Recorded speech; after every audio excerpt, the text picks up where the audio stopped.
This week, women's health specialists will meet with federal ministers for the government's first National Health Summit. One of the main things being discussed is a new survey result showing 2/3 of women say they experience bias and discrimination in healthcare.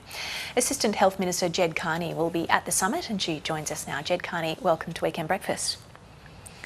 Great to be here, thanks. What we know so far, 2 out of 3 women experiencing bias and discrimination, that in itself is pretty alarming. What else has this survey shown? It is quite alarming, isn't it? Because since I was appointed Assistant Minister for Health and Aged Care, so many women have come to me to tell me their stories about how they think the health system has let them down.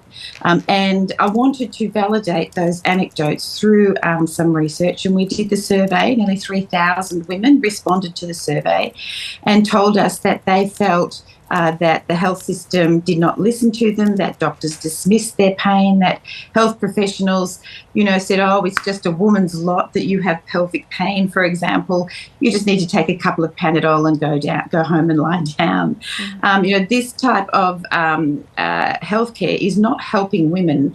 And so there's a lot of things that we can do about this, but I have established a National Health Advisory Council where I have experts and women with lived experience and a lot of advocacy groups who are working with me to try to look at the system that we feel has been established historically by men and for men. In fact, I've heard it say that the health system is designed for a 50-year-old white man from Pennsylvania.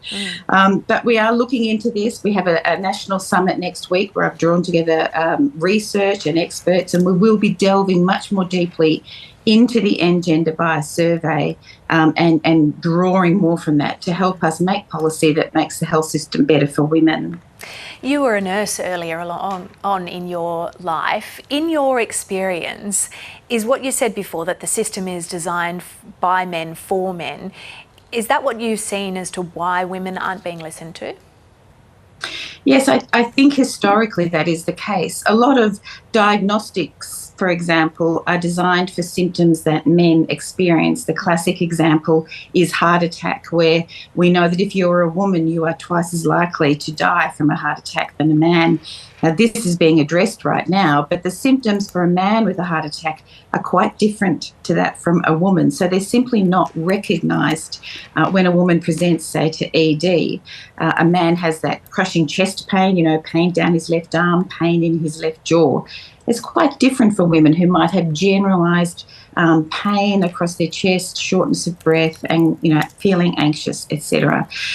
There's a lot of work that has been done on that particular issue. It's good, but we need to raise examples, lot more examples right across the system of how women present with symptoms that are quite different to men, or what's more, with symptoms like pelvic pain that simply aren't understood and women are told just put up with it. Or, in the case of endometriosis, for example, women are accused of drug shopping every month when their period comes because they are actually in excruciating pain and need pain relief, and those symptoms are simply dismissed. So a lot needs to happen just on the endometriosis issue. We have established specialist endometriosis and pelvic pain clinics right around the country, which women are flocking to. They are really loving the fact that they are being heard, that they're being believed, and they're getting treatment. So we need to see a lot more of that in the system. Because if you go to the doctor and you feel as though you're going to be dismissed and your concerns aren't going to be listened to, no doubt that deters you from going to the doctor in the first place, or it makes you feel certain things. What did the women describe feeling when they were dismissed, and what impact is this having on women's health? Well, I think it's having a detrimental impact on women's health. I'm positive about that. And maybe I could tell you one little story that is a prime example, Jo. A 70-year-old woman approached me and wanted to tell me her story, as lots of women are doing right now.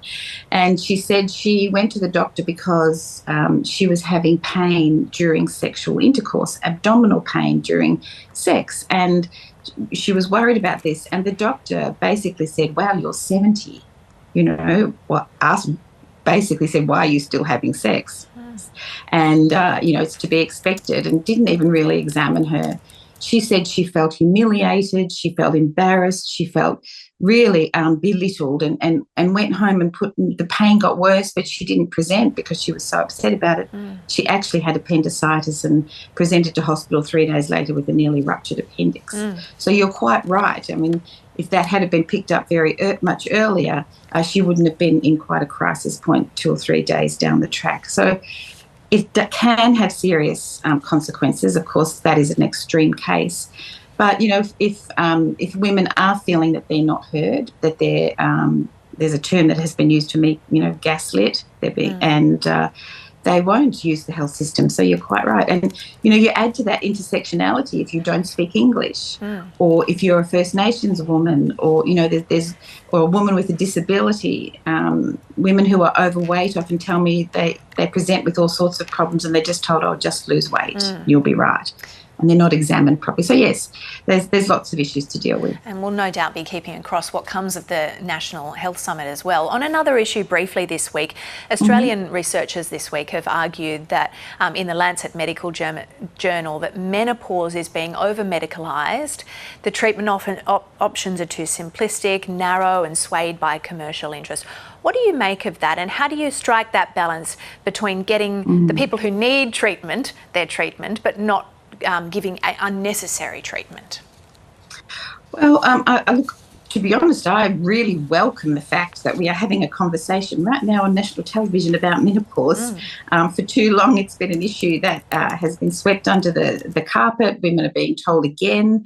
It's just something that you have to put up with. And so I think it's fantastic that some of our best researchers and most enlightened people on this issue are having a national conversation about it and are putting it out there. We don't want to catastrophise menopause, that's true. We don't want to drive women to dodgy medicines and treatments that maybe they don't need. But at the same time, I don't want women to feel much like the endometriosis situation, that if they do have serious symptoms from menopause and it is interrupting their daily lives, that they should just put up with it. So I'm glad we're having this conversation. I think there's a lot more research needs to be done in menopause. We have established a Senate inquiry. The Labor Party co-sponsored a Senate inquiry into menopause. I'm hoping that women out there will come and tell us their stories, because I do think we need more research. And I do think that it's something that, you know, we shouldn't be just saying, just put up with it. I myself, I can declare here, had a terrible experience with perimenopause. I nearly gave up my job because of the symptoms I had. I thought, I can't do this anymore. If I hadn't have done that, you know, maybe I wouldn't be here. If I had have given up, maybe I wouldn't be here with you now. So, you know, we don't want that to happen. So I think that the message is, it's not a one-size-fits-all issue. Talk to your doctor about it. Don't be afraid to speak up if you are having troubles with menopause. Make a submission to the Senate inquiry so that we can really get some good policies in place.